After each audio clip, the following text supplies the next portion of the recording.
le premier, pour moi, c'était vraiment l'aspect de la réglementation et régulation de ce qui va se passer. Donc, moi, je l'avais évoqué déjà tout le matin, comment éviter, par exemple, que des véhicules autonomes ou autres circulent dans des villes sans toute limite. Donc, ils font des allers-retours juste parce qu'il y a un parking à l'extérieur qui est plus facilement disponible. Et donc là, il y a l'aspect de la tarification qui a été aussi évoqué après dans la deuxième table ronde sur le Mobility as a Service. Donc je pense vraiment que le droit public, d'un point de vue tarification et réglementation, sur l'utilisation et les données en fait, qui sont dans la mobilité vont être cruciales pour éviter des scénarios d'horreur qui peuvent venir si on ne trouve pas de bonnes solutions pour que tout se passe bien. Donc je pense qu'il y a un grand travail à faire et des grandes réflexions à faire sur ce qui va se développer, ce que vont donner tous les nouveaux développements dans la mobilité. Donc ça, c'est mon point que je veux mettre en avant ici. Et je vais donner la parole à Jean-Bernard pour faire la conclusion finale de notre journée. Et après, on a encore un petit cocktail pour ceux qui veulent encore prendre un petit coup avant de partir. Merci, Jacob. Je ne veux pas vous assommer d'une longue synthèse, vous n'en avez pas envie, et moi non plus d'ailleurs. Je voudrais dire simplement, nous avons vu toute la richesse du sujet aujourd'hui. On aurait pu passer beaucoup plus de temps à l'analyser, c'est tout à fait clair. Vous avez vu que nous avons buté de temps en temps sur des problèmes qui sont typiquement des problèmes institutionnels, des problèmes de gouvernance, des problèmes juridiques. Donc, pour nous, c'est pain béni. Enfin, en tous les cas, nous sommes convaincus à la chaire, en tant que juristes de droit public, qu'il y a là un formidable terrain à explorer, une zone de transformation extrêmement profonde du droit, comme c'est une zone de transformation profonde de la ville. Alors, juste, j'épingle quelques sujets, juste pour que nous partions avec ces sujets principaux dans la tête. Donc, nous avons parlé numérique d'abord, d'une transformation des systèmes de mobilité par le numérique. Et on a vu encore dans la troisième table ronde d'ailleurs combien ce sujet est important et combien il est riche de difficultés d'ordre institutionnelle, de gouvernance et juridique, collecte des données, protection de la vie privée, réutilisation, open data, réutilisation. Ce matin, on a parlé un peu des algorithmes et de ce que l'intrusion des algorithmes pouvait signifier de transformation dans l'action publique et dans son droit, ça j'en suis convaincu. Donc là, il y a vraiment un très très grand sujet. Alors ensuite, nous avons abordé les transformations de la mobilité sous l'angle de la mobilité conçue comme un service. Et là, on a découvert à nouveau des questions extraordinairement importantes sur un plan général et pour les juristes. Je retiens au moins les trois suivantes. La ville intelligente est dans son aspect de mobilité comme sur les autres, mais peut-être spécialement dans son aspect de mobilité. On l'a appris, on l'a entendu dire de toutes les manières aujourd'hui, elle est interconnectée, intermodale, elle rompt avec le fonctionnement en silo qui est son fonctionnement traditionnel. Cela pose toutes sortes de problèmes et ça pose entre autres des problèmes juridiques parce que ça exige de faire fonctionner ensemble des segments de la ville qui sont habillés par le droit traditionnellement de façon différente. Cela soulèvera, et ça le soulève déjà, de très grandes difficultés.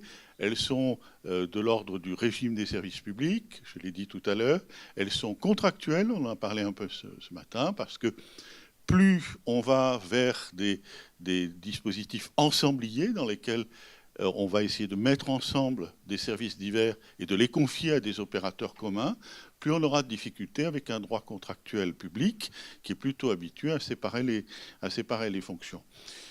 On a bien vu comment l'articulation publique-privée, l'articulation fonctionnelle publique-privée est en train de se transformer, voire même d'être bouleversée.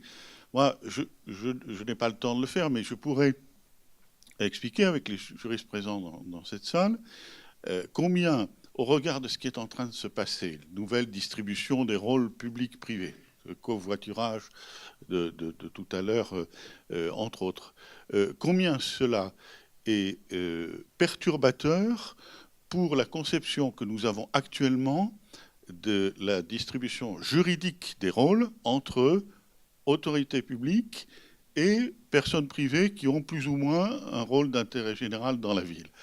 Le droit français, je crois pouvoir dire que c'est le cas de la plupart des autres aussi, d'une grande pauvreté, à mon avis, au regard de ce qui est en train de se mettre en place aujourd'hui. Et là, il va falloir inventer. Le problème de la tarification, des modèles économiques, et sous l'angle juridique, c'est surtout du problème de la tarification qu'il s'agit.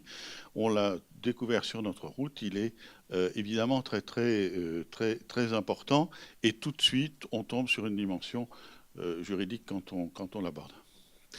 L'usager, enfin, moi, je dirais que l'usager, il intéresse notre sujet à deux titres.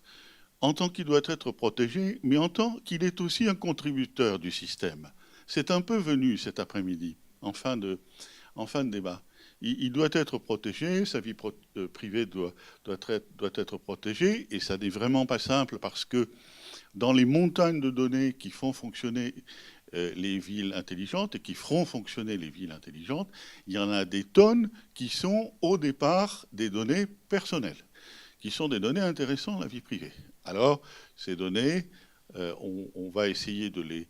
On va les diffuser en principe que si elles sont anonymisées. Si on avait eu le temps, peut-être on aurait pu creuser un peu la question de savoir si les mécanismes d'anonymisation sont si fiables que ça. Il y a beaucoup d'experts pour dire que, en vérité, l'anonymisation est rarement tout à fait efficace parce qu'il suffit de pouvoir croiser quelques données pour repérer qui on est, qui est derrière. Mais, et je vais terminer sur ce point, donc l'usager, c'est aussi un contributeur, c'est-à-dire l'usager, c'est celui qui, en prenant le métro, informe le système sur le fait qu'il a pris le métro et donc ajoute une donnée.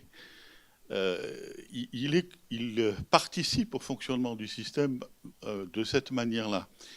Aussi éventuellement parce que les mécanismes d'open data lui permettent demain de créer des applications en réutilisant les données publiques et des applications qui peuvent être des contributions extrêmement importantes quelquefois ou la gestion de la mobilité dans la ville. Je cite volontiers parce que j'ai trouvé ça très, très frappant. Vous devez connaître cet exemple, je le pense. Dans la ville de Rennes, lorsque la ville de Rennes, pionnière, on le sait, a créé son open data, avec notamment des informations sur la mobilité, sur les lieux, le domaine public, etc., une association œuvrant en faveur des handicapés s'est emparée de ces données pour créer une application aidant les handicapés à se déplacer dans la ville. Ce qui veut dire que quand on pense réutilisation, ce n'est pas nécessairement réutilisation pour du business, ça peut être pour autre chose. Donc, dans les deux cas, des problèmes juridiques à la clé importants de fiabilité des données, gratuité ou non gratuité, etc. Voilà, je voulais juste énumérer quelques-uns des sujets sur lesquels nous sommes tombés. Vraiment, j'espère qu'ils sont intéressants pour tout le monde. Je peux vous garantir que pour les juristes que nous sommes, ils le sont énormément. Et pour finir, je voudrais dire que vraiment, soyez convaincus, je voudrais le dire notamment à Jacob, soyez convaincus que pour nous, le dialogue qui a eu lieu aujourd'hui, il est vraiment d'un très grand intérêt et d'une très très grande importance.